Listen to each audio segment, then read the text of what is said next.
My name's Aaron Campbell. I'm a comic book artist, and I'm currently best known for my work on Infidel from Image, which was written by Pornsack Pichot and Jose Villarrubia, lettered by Jeff Powell, and that was a sort of supernatural horror that dealt with social issues of racism and xenophobia. Then my new project coming up is I am relaunching HELLBLAZER with Cy Spurrier for DC Black Label.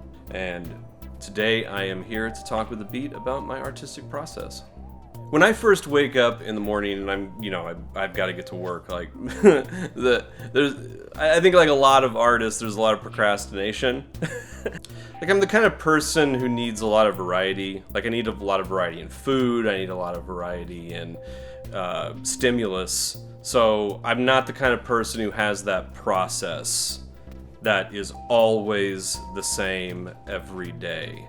The only thing that is standard is the cup of coffee and the process of making the coffee. That never changes, and it's always the same amount. And until I have that, this is another cliche, until I have that, I can't really function. But like a lot of things, what I'll do in the morning, like I'll either get out, take a walk, listen to a podcast while I walk, or I'll head into the backyard, into my wood shop. But one of my favorite hobbies and one of my greatest passions is traditional woodworking, which is like using 100-year-old wood planes, hand saws, no power tools, and I will get out to the wood shop and I will connect to just like a piece of wood and start making shavings, and that kind of gets me centered.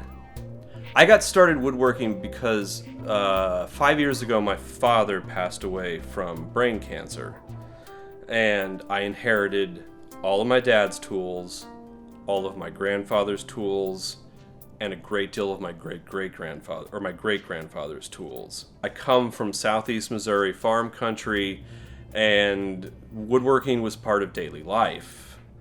You had to know how to fix a door if it swelled in the summer. You had to know how to use every tool at your disposal because you couldn't just buy something new if you needed to.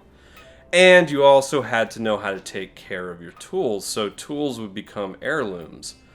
I have hand saws, big panel saws that have come down all the way from my great-grandfather, maybe even older as far as I know. I mean, I know that my oldest relative in southeast Missouri was a German blacksmith who came over in the late 1700s, like right after the Revolutionary War, settled in southeast Missouri.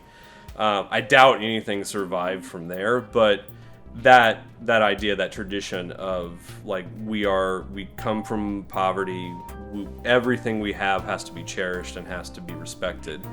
It takes a long time to learn how to use a saw properly or how to use a plane properly. And so when I inherited those planes, the first thing I did was I saw them as like historic artifacts of my family. And so I wanted to like restore them to a certain level where I could just display them. At this point I hadn't thought like I should start using this to create. And so I started watching YouTube videos of like how do you restore old tools?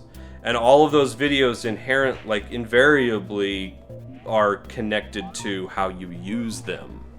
And once I started to discover how they're used, I became fascinated with that process, and I wanted to do that.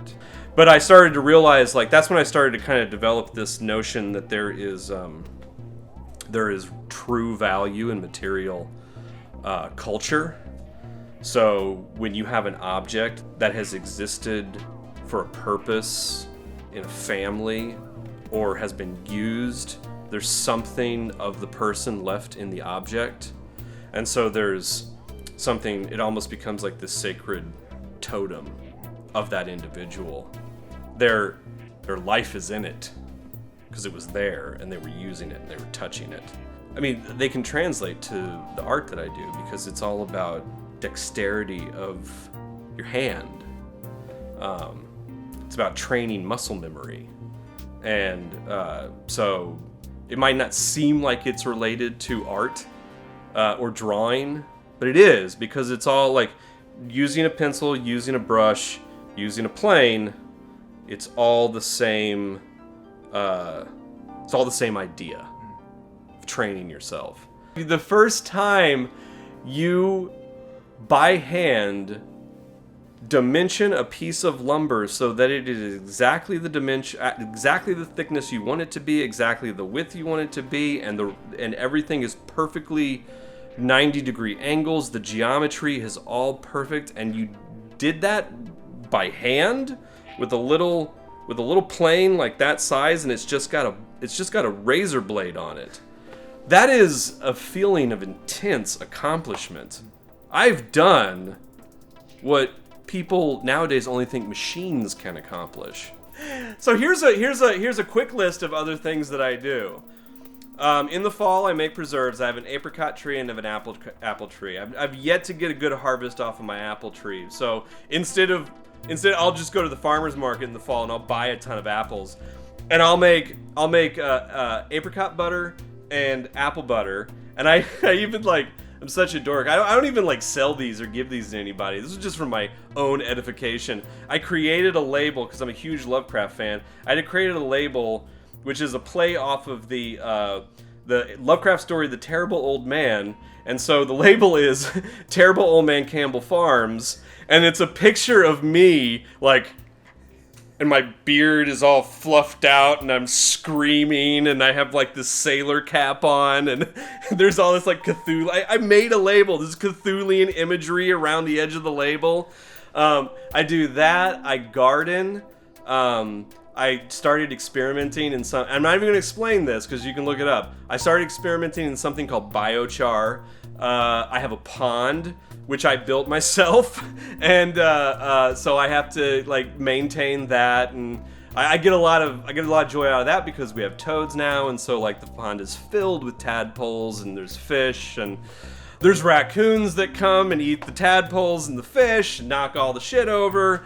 So I deal with that, and man, what else do I know I'm missing stuff. I know I'm missing stuff that are other ridiculous hobbies of mine. My hobbies, I want my hobbies to always edify me. It's kind of I'm a huge Harry Potter fan. The Sword of Gryffindor. I want everything that I take in to add and not subtract. Whatever you take in only gives you strength. So I want to be like the Sword of Gryffindor. I want everything I take in to add to me rather than subtract from me. And of course, I'm very rarely successful with that, I'm sure. So, but we try. So once I kind of get all of the procrastination out of my system for the day, I try to get to work by between 9 and 10. I hire models and I set up times for them to come in, and then I have the entire issue laid out where characters show up, which panels, how many times I have to shoot them. That then gets cross-referenced with my layouts. I have lighting schematics in terms of how I want the scene lit, so I can stay consistent that way. And I use myself a lot. If you look closely, there's always going to be some guy who's bald and kind of looks like me. The way that I'm working now is, I will go through and I will select the reference I want to use, and I'll upload that onto my Google Drive. And then I have my assistant collate all of my pages and, do my panel breaks, and then basically do the quick selections of the reference, kind of get it the way that I kind of want it, drop it into the panels, and then shoot it over to me. And then what I will do from there is start working on the drawings and stuff from there in Photoshop. And so I'll be in the living room sitting on the couch relaxing, listening to a podcast while I'm going here comes another drawing. And I'll upload it and he'll plop it onto the page. Because, with Infidel, what I did and what I'm continuing to do at DC, I combine digital and traditional process. Though, if I want to do traditional stuff, I'll start with a digital drawing, then print that out, and then I'll start painting over top of that, because I can get all my basic inks done on the iPad, and then I can go in with my brushes, and I can really kind of, I get like the best of both worlds. The way I used to kind of talk about my original process, which is I would do pencils digitally and then print that out in ink over top of it. Now I'm doing a lot of my inks digitally, printing out, doing more inks traditionally with brushes, and then I start throwing in gouache and watercolor and bleach and whatever, scrubbing it, whatever I can like come up with. So that's a long process. There are days when I don't touch a piece of paper, or I don't even touch my iPad with my stylus.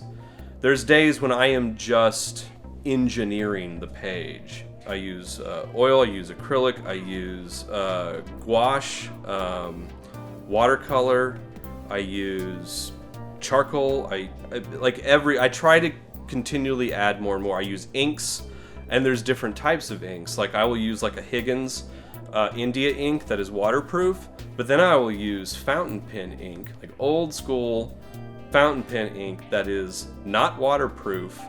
And so you can you can brush down with that, and then you can start squirting water on it, and it'll bleed and feather, and you can spray bleach on it, and it'll start to turn orange and green and all kinds of weird colors and stuff.